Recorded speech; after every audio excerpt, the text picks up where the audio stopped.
When was the last time you attended a retreat? You went out for a vacation, or you just simply wanted to go out with friends or family. You sat down to reflect on how the experience was. This is Dr. Suryadeep, and I am streaming live once again back from the 7 day bending reality retreat by Dr. M.V. Priyank. This entire episode is where I will be decoding what have has been my top learnings. Uh, and mind you, from the looks of it, you can make out that I'm completely exhausted, sore throat, fever, whatnot. But then I had made that promise. You remember that I am going to come up live the very next day whenever I come back. Let me just adjust the camera a little bit more. So these things keep happening, okay? And when you are going to start creating content, these things are going to happen, and it's absolutely fine. So the way we are going to go through this live is I don't have any structure planned. I don't have any flow planned. All I want you to know is at times in life when we really want to share something out, it's not always necessary to have a proper structure. In fact, I'm in such a zone where I wanted to wake up early today, was not able to do so, and it's absolutely okay. Because when you come back from a big retreat where you're starting your day at 6 o'clock in the morning, ending the day at 9 o'clock in the night, it's really exhausting. And especially when you're doing things which are not for or not really something that you have been practicing over a period of time, becomes challenging. So the whole idea of this retreat was you got to bend the present reality that you are in, and you need to set the intention and integrate the systems and methods in which you can get literally anything that you want. Now, as I've been working under Dr. M.V. Priyank for right now, it's my ninth month. The last time the retreat happened was in the month of June, and I was not really able to go there. I had my postgraduate diploma collections from the Satyasai Institute of Higher Learning. So the convocation was happening over there, and it was just the dates were completely clashing. But this time I didn't want to miss. But at the same time, even before the retreat, I was very scared because Dr. Priyank, he has created these systems and processes which are world class, but it takes time in terms of the meditations, the reflections, the the visualizations. Now, whenever I sit to meditate, I sit down, I close my eyes, get into that state, and I do it for a long time, huge time. Most probably, if nothing, at least for an hour or two. Okay. Nicely, I meditate. I do every single thing as told. But it's such a surprise that every single time once I open my eyes in the clock, I just see 3 seconds have passed. No clue why. So I was told that here the meditations were 1 hour, 1.5 hours. And so I was definitely scared. Now, as a part of the team, you have to manage a lot of things. You have the back end stuff, which means there's a lot of uh, manual tasks, arranging the stage, the setup, the mics, the tables, the chairs, the registration kits, checking in with the list of participants who came or did not come, all of those things. Once all those things were seamlessly done, the next step was actually attending the event. Now we were given the chance as team members to sit across tables and leading those tables. So none of the team members were allowed to sit together. As the event unfolded, the meditations, the theory, the concepts, a lot of amazing stuff. The idea was to go within, to tap into a certain aspect of our day-to-day lives, which we know that it exists, but we never placed the right awareness to work towards it or tap into that element deep within us through which things become effortless. Now, over the last couple of weeks, you all have been watching the videos. Of course, right now we are resuming our live sessions. You've been watching the videos, and you know how much of a hard work or how much of an impact it creates, considering if you've been watching it live. So, back while Sir was explaining all these concepts beautifully, the objective was what all are we doing well and what all can we do better. And just because we were focused on all of those little things, somewhere the realizations were bound to happen. Now, at this point of time, I will tell you about the now what I'm about to share right now are just personal insights. Okay, it has nothing to do with what Sir taught or what the experience was and all of those things. Nothing of this sort. It's just what I felt. Okay, the first and foremost is the theory and the meditations. So, when we look at our journey as a soul, we are not human beings wanting to have a spiritual experience. We're actually spirits living a human experience. In this experience, every single one of us has a unique way of looking at things. So, for example, some people love to sit and meditate, and they can go hours and hours to meditate, ruminate, all of those things. Then, so that's one path. It's called the path of devotion. Then there's a second path, which is called as the path of actions. So you do certain tasks that naturally propels you towards your spiritual growth, your personal development, and your growth. So that could be, in fact, this work that we are doing right now. If I'm doing live every single day, no matter what, whether I'm prepared, not prepared, I'm looking fresh, not fresh, whether I'm sick, not sick, doesn't really matter. I have to do it. The actions itself create such ripple effects in the world, which helps me progress spiritually as well, getting to know myself a lot better. So that's a path of action. And then there is a path of knowledge. It's called the path of jnana in Sanskrit. Now, the path of knowledge says that every single thing that you want to learn needs to happen in the process of deep self-inquiry and by asking a lot of questions. As you ask a lot of questions, you will be rewarded with answers towards the sources. So, from my internship days, I've had the blessing of reading the Bhagavad Gita, the Holy Quran, the Holy Bible, the the Guru Granth Sahib, the all these epic books, no, the Mahabharata, the Ramayana, the actual books, the Valmiki's Ramayana, then uh, Vyasji and Ganapati ji's composed Ramayana. So while reading all these texts, sacred texts,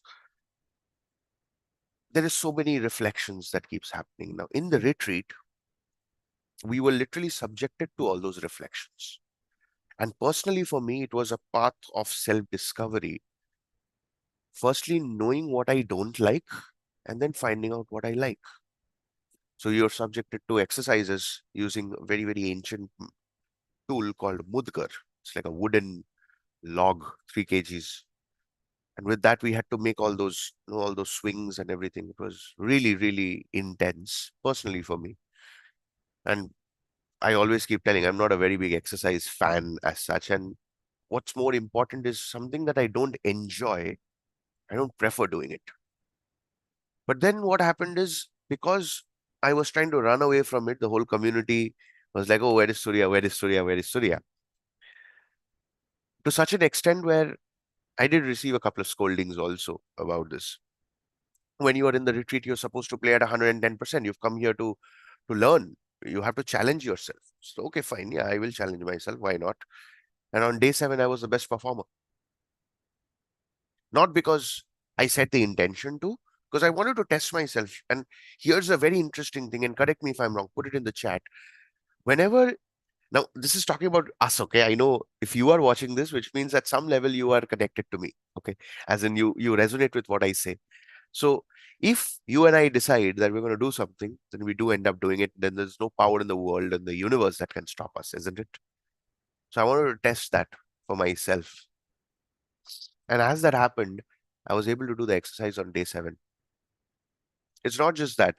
All the meditations that took place until day five was a silent day for us. We were not allowed to speak. I was able to keep my eyes closed throughout the meditation process. Didn't matter, it was 45 minutes, 60 minutes, 75 minutes, 1 hour. I kept my eyes closed. And for me, that's a huge breakthrough. Having said that, I did realize exercise and meditation is not something I enjoy so much. And here's the thing, the same process need not apply for everyone. All the more why you look at, and again, this is my perspective. Okay. There's so many coaches and trainers in this world. There are certain coaches and trainers you will resonate with. There are certain coaches and trainers you will not resonate with. But because of the beautiful way they market or they create their sales pitch, again, we will be doing all those things in future episodes also, decoding the marketing strategies, how we are, uh, I think brainwash will be a very, very aggressive word, but how we are kind of seduced or coaxed into being a part of things or buying things which we don't necessarily need, or even sales, the way you're being uh, where you're being guided emotionally, logically, so that you take the next step. But then how do you really decide to whether that's right for you or not? Now, for me, that was the biggest learning here. Now, every day, how every day was, we were starting the morning with exercises, and then there was a meditation, then we had breakfast. After breakfast, we would meet, and there would be a certain theory discussion, followed by deep meditation. Then a tea break, again, theory, deep discussion, meditation. Then there's the lunch break. Now, after lunch break, if we had certain outings to go, we would go over there. If not, we would also take, after the tea break, we would go out, come back for lunch, and accordingly, the sessions would happen. So every break, like every session included certain part of theory and certain aspects of meditation. Of course, there were Q&As, there were sharings, there were a lot of written work as well. So that's how the whole day kind of encapsulated. Day 7, the final day, is when Sir's wife, Mansi ma'am, she blessed us with a session. Now, I'm someone who loves organized content, well prepared content. Because I also, even though I at times I do not prepare, for example, today's session, I did not prepare, but the way I'm structuring the session as and the flow, it's easy for anyone to go through and get the essence of what I'm trying to say and also enjoy the whole process. So for her, she also pretty much probably has that same competency. So what she did is she asked one of our team members for some good quality notes, that whoever took notes for the last 6 days, whatever happened. Now, I was I was just asked, Surideep, do you have no notebook? Did you take notes? Yeah, I took notes. I take notes like crazy because I believe the more notes you take, the more notes you make. So she's like, can you give me your notes? Of course. I didn't realize that it's supposed to be given to her. So when it given to her, I was like, oh, why did you tell me before? Because the handwriting is not that good. But then again, she took and she was making a lot of notes. She was reading, she was checking out, and she made a list of points on just summarizing what all happened. Then she took the stage in the morning.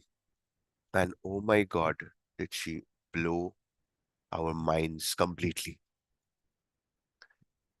It was so, so, so special, majorly because of three things. The first, she put a question mark on every single thing that we are doing, whether we were doing that for ourselves or to please others. The second thing is she challenged our thoughts, our actions, our authenticity, our transparency, our integrity. So today, just to give you an example, today, if I want to cut my hair and groom myself and look good, is it because I want to do it? Or is it because my mom is telling me, Yogeshwari is telling me, my relatives are telling me? Why is it? The moment we are not integral with our own selves, we will never be in a position to manifest anything because we're not authentic to ourselves. And it's easier said than done.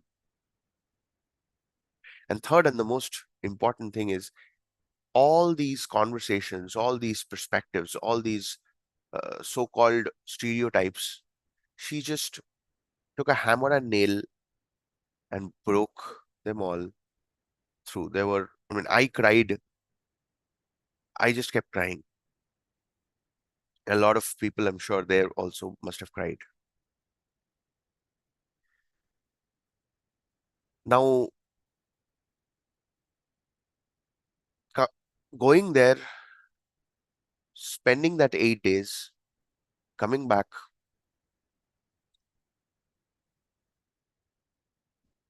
was it worth it going there? I'm not so sure I know the answer to that yet. What I do know is the life from this moment on is going to be different because there's so much work to be done. The cohort is starting for us. If you haven't joined in yet, there's just a few more seats left. A little link is given below. Just go for it. The second is the connections. I found my soul sister, soul brother over there, the elder sister, elder brother. It's crazy. It's crazy. Third is the what is our path from this moment on? Because we can attend as many retreats as we want, we can attend as many programs as we want, but until unless that becomes a part of our day-to-day life, and we see that processes unfolding, it's not going to make any sense. So we want certain results, and to get those certain results, we need to be able to take certain actions. Question is, we want the result, but we don't want to take the action. At least that's what I was over the last 5 years.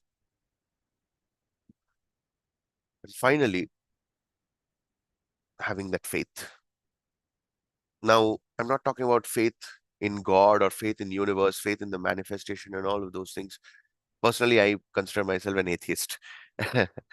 I don't believe there are two concepts here again, and I was discussing this with a couple of my team members. There are two concepts. One is faith, one is experience. Faith is okay, you know that God exists and God is there, and if you pray to God, God will answer. All of those things are there. Second is experience. If if Lord Hanuman, the place we went is called Hampi, the birthplace of Hanuman, because it was previously named as Kishkinda. Now, Hanuman was given apparently the boon of immortality.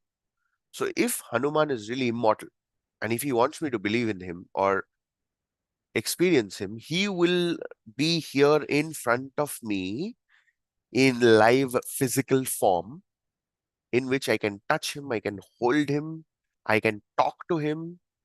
Only and only if that happens, then I will believe. Simple as that.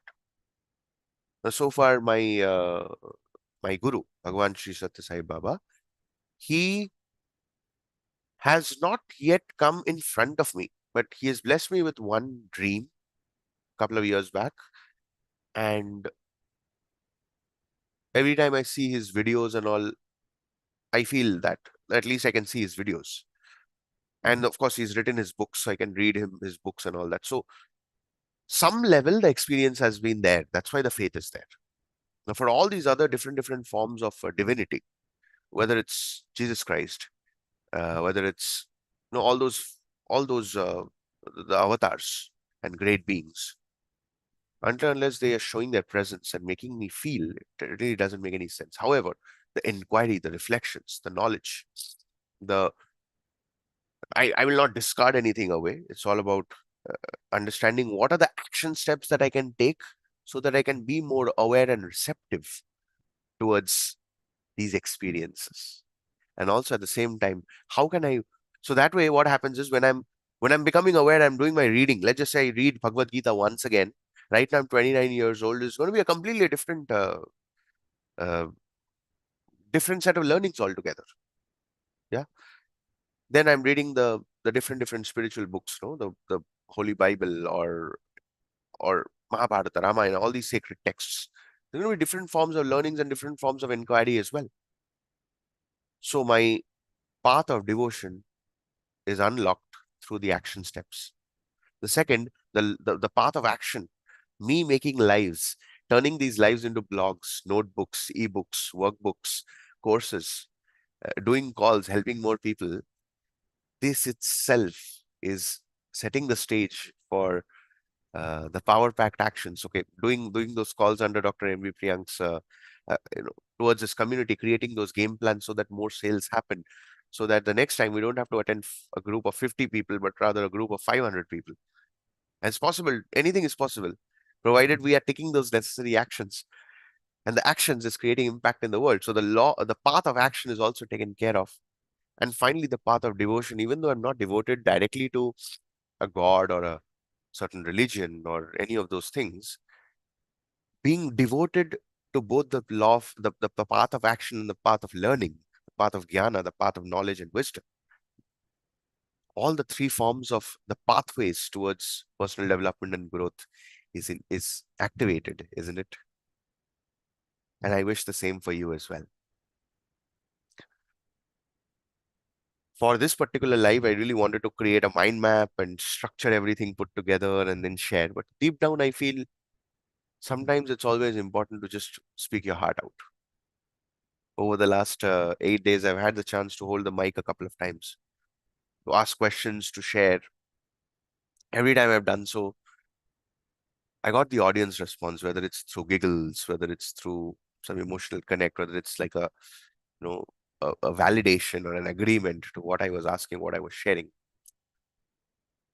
And that made me realize I love the stage.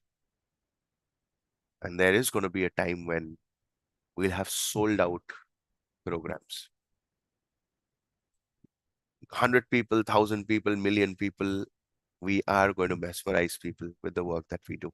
That's inevitable. That's definitely going to happen.